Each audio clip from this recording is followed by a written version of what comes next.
முயற்சின்னு sir பேசும்போது சொன்னார் பாராளுமன்ற உறுப்பினர். இன்னும் விளக்கமாக சொல்லுகின்றேன். தெய்வத்தால் ஆகாதெனினும் முயற்சி தன் மெய்வருத்த கூலி தரும் என்ற வள்ளுவனின் வாசகம் மனித முயற்சிக்கு வள்ளுவன் தந்த மகா சாசனம். தமிழிலே முயற்சிகள் தவறலாம், முயற்சி செய்ய தவறலாமா? என்னுடைய முயற்சிகள் என்னை பல முறை கைவிட்டது உண்டு. நான் என்னுடைய முயற்சியை ஒரு முறை கூட கைவிட்டதில்லை. அவர் குறிப்பிட்டார் அல்லவா, நான் சொல்லுவது உண்டு என்று. முயற்சி என்பது முடிந்தவரை செய்வதற்கு பெயர் முயற்சி அல்ல, முடியும் வரை செய்வதே முயற்சி. நீ எடுத்துக்கொண்ட காரியத்தை முடிக்கும் வரை செய்வதற்கு பெயர் தான் முயற்சி என்று பிள்ளைகளுக்கு சொல்லித்தார். இருட்டு மனிதர்கள் எது வேண்டுமானாலும் சொல்லட்டும், வெளியிலே உலகம் வெளிச்சமாகத்தான் இருக்கிறது. இங்கு யாரும் கண்ணீர் விட்டு கதற வேண்டிய அவசியம் இல்லை. போராட துணிந்த அத்துணை பேருக்கும் வெற்றி கதவுகள் திறந்தே இருக்கிறது என்று நீங்கள் உணருங்கள், பிள்ளைகளுக்கும் சொல்லித்தாருங்கள். ஒருவன் கடலிலே குதித்து முத்தெடுக்காமல் வெளியிலே வந்தால் கடலிலே முத்து இல்லை என்ற அர்த்தம் அல்ல, நம்முடைய முயற்சியிலே குறைவு என்றுதானே அர்த்தம். மராத்தான் ஓட்டப்பந்தயத்தை போன்றது நம்முடைய வாழ்க்கை நண்பர்களே. ஆரம்ப புள்ளியில் தான் கூட்டம் அதிகமாக இருக்கும், நிறைவு புள்ளி காலியாகத்தான் இருக்கும். நீங்கள் பாருங்கள், நேரமும் தூரமும் அதிகமாக தொடக்கத்தில் காட்டுகின்ற உற்சாகத்தை தொடர்ந்து காட்டுபவர்கள் மட்டுமே பந்தய மைதானத்திலே பரிசினை பெற முடியும். தொடக்கத்தில் காட்டுகின்ற உற்சாகத்தை தொடர்ந்து காட்டாதவர்கள் பந்தய மைதானத்திலிருந்து பாதியிலேயே கலந்து போக வேண்டியது. ஒரு புராணத்தில் உள்ள ஒரு சம்பவத்தை இந்த முயற்சி என்றால் எப்படி என்று நாம் தமிழர்களாகிய நமக்கு புரிய வைப்பதற்காக நான் இதனை கூறுகின்றேன். பரமசிவன் சங்கெடுத்து ஊதுனா வருண பகவானுடைய காதுல சங்கு சத்தம் பட்டா மழை பொழியும். இது ஒரு ஐதீகம்.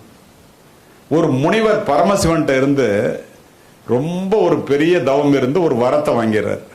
என்ன வரம் வேணும்னு பரமசிவன் கேட்கிறார். நான் கேட்கும் போது கொடுன்ட்டாரு முனிவர். முயற்சி என்றால் என்ன என்பதற்காக இதனை பதிவு செய்கின்றேன்.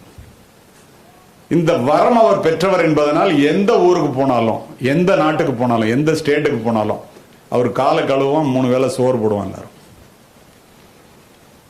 தமிழ்நாட்டுக்கு வர்றார். நம்மளுடைய தமிழர்கள் தான் உங்களுக்கு தெரியும் அல்லவா, தன்மானம் மிக்கவர்கள் என்ற காரணத்தினால் இவனை ஏண்டா போய் பார்க்கணும், எல்லாம் விவசாயம், நிலம் இருக்கு, நம்மகிட்ட கலப்பை இருக்கு, நம்மகிட்ட உடல்ல சக்தி இருக்கு, ஒரு பேரும் போய் பார்க்காதறான்ட்டான். யாரும் போய் பார்க்கல. 3 நாள் இருந்தார் முனிவர். யார் வந்து பார்க்கலன்னா ரொம்ப கோபமாயிட்டாரு. வரம் பெற்றவர் அல்லவா, பரமசிவன்ட்ட கேட்கிறாரு, நான் கேட்ட வரத்தை இப்ப கொடுங்கிறார். என்ன வரம் வேணும்னு கேட்கிறாரு. கொடுத்துத்தானே ஆக வேண்டும். தமிழ்நாட்டுக்கு மழையே பெய்யக்கூடாது. பரமசிவன் சங்க ஊதனாதானே வர்ண பகவான் காதுல சங்கு சத்தம் பட்டா மழை பெய்யுன்னு சொன்னேன். சங்க எடுத்து உரமா வச்சுட்டார். ஒருத்தனா உள்ள போனவெல்லாம் நின்றுட்டான். மழையில் உழுது என்ன பிரயோஜனம்? ஒருத்த மட்டும் விடாம தன்னுடைய முயற்சியை கைவிடாமல் தினம் போய் உழுதுட்டு இருக்கான். நாரதர் மேல இருந்து பாக்குறார். நாரதர் கலகம் நன்மையில் முடியும் அல்லவா, கீழே வர்றாரு. ஏண்டா நீ என்ன முட்டாளா, மழையே இல்லை, எல்லாரும் உழல, நீ மட்டும் ஏண்டா உழுதுட்டு இருக்க? அவன் சொன்னான், நான் என்னுடைய முயற்சியை கைவிட மாட்டேன். செஞ்ச தொழிலை விட்டவனும் கேட்டான், செய்யாத தொழிலை செஞ்சவனும் கேட்டான்டா. இதை விட்டா எனக்கு உழவு தொழில் மறந்து போயிடும், உன் வேலையை பாருன்ட்டான். நேரா பரமசிவன்ட்ட போனார் நாரதர். என்ன தமிழ்நாட்டுக்கு மழை இல்லைன்னு சொல்லிட்டீங்களான்னாரு. ஆமான்னாரு. ஏன்னாரு. அந்த முனிவர் அப்படி ஒரு வரத்தை கேட்டான், வேற வழி இல்லை, நான் கொடுத்துட்டேன். அங்க பாரு ஒருத்தன் உழுதுட்டு இருக்கான். பரமசிவன் கீழே பார்த்தாரு. ஒருத்தன் மட்டும் உழுதுட்டு இருக்கான். அவர் நாரதர்கிட்ட கேட்டார், ஏண்டா வேணா முட்டா பேல மழையே இல்லை, ஏண்டா உழுவுறான்? உடனே நாரதர் சொன்னார், அவன் முட்டாளான்னு நம்ம முட்டாளான்னு தெரியல, ஏன் அப்படி சொல்றேன்னாரு. அவன்கிட்ட போய் நான் கேட்டேன், முயற்சியை கைவிட்டா, செஞ்ச தொழிலை விட்டா அவன் கெட்டுருவான்னு சொல்றான், அதனால உழுவுறான், நான் மறந்து போகாம இருக்கிறதுக்காக போயிட்டாரு.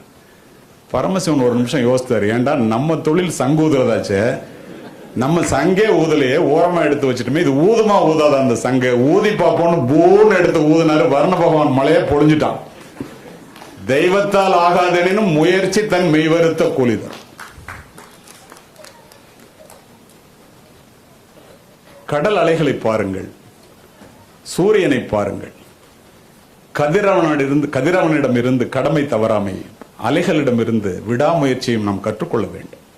எக்காரணம் கொண்டும் நண்பர்களே முயற்சியை கைவிடாதீர்கள். உழைப்பின் சுரமே. கடின உழைப்பின் மூலம் சிறு வயதிலேயே உங்களுடைய வாழ்க்கையை கடினமாக்கி கொண்டால் முதிர் வயதிலே உங்களுடைய வாழ்க்கை இன்பமாக இருக்கும். சிறு வயதிலேயே உங்களுடைய வாழ்க்கையை நீங்கள் எளிமையாக்கி கொண்டால், உங்களுடைய வாழ்க்கையை நீங்கள் சிரமமின்றி செய்து கொண்டால், வாழ்க்கை முழுவதும் கஷ்டப்பட வேண்டும். இளமையிலேயே மலர்படுக்கையிலே படுக்க வேண்டும் என்று நினைத்தவர்கள் முதுமையிலே முள்படுக்கையிலே தான் படுத்திருக்கின்றார்கள். இளமைக்கு நீ வேலைக்காரனாக இருந்தால் முதுமையிலே நீ எஜமானனாக இருக்கலாம். இளமையிலேயே நீ எஜமானனாக இருக்க வேண்டும் என்றால் முதுமையிலே வேலைக்காரனாகத்தான் இருக்க முடியும். கடின உழைப்பிற்கு நிகர் உலகத்தில் வேறு எதுவும் இல்லை. உழைப்பு என்பது அவமானம் அல்ல, உழைக்காமல் ஓய்ந்திருப்பதுதான் அவமானம். நண்பர் செல்வராஜ் நேற்று பேசிட்டு இருக்கும்போது சொன்னாருங்க, எப்படி வந்தேன், எப்படி ஒரு முயற்சி, எப்படி ஒரு உழைப்பு, எப்படி இந்த இடத்துக்கு வந்தேன். அது மாதிரி தான் எல்லாரும் வந்திருப்பீங்க. நீங்கள் நினைத்து பாருங்கள், இந்த உழைப்புக்கு ஈடு இணை எதுவுமே கிடையாது. ஏன் தெரியுமா?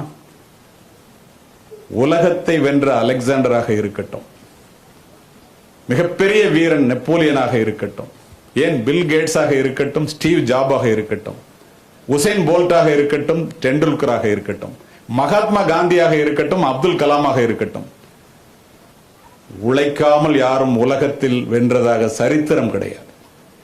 நினைத்து பாருங்கள், ஒருத்தன் ஏழையார்கள், பணமே இல்லாம இருக்கிறவன் பணக்காரனாயிடலாம், படிக்காதவன் கூட பெரிய ஆளாயிடலாம், நல்ல சிந்தனைகள் இல்லாதவன் கூட பெரிய ஆளாயிடலாம் அரசியல் எல்லாம் நம்ம ஊர்ல. ஆனா உழைக்காமல் எவனும் உலகத்தில் ஜெயித்ததாக வரலாறு கிடையாது. அதுதானே உண்மை. உடல் கேட்கும் ஆசைகளையும் மனம் தேடும் இன்பங்களையும் அறிவினால் கட்டி போட்டுவிட்டு நீங்கள் உலகத்தை ஆள வேண்டும் என்று நினைத்தால், உழைக்க ஆரம்பித்தால், இன்னும் கடினமாக உழைத்தால் நீங்கள் இந்த உலகை வெல்லலாம் என்பதில் இருவேறு கருத்துக்கு இடமே இல்லை. அதுதானே உண்மை.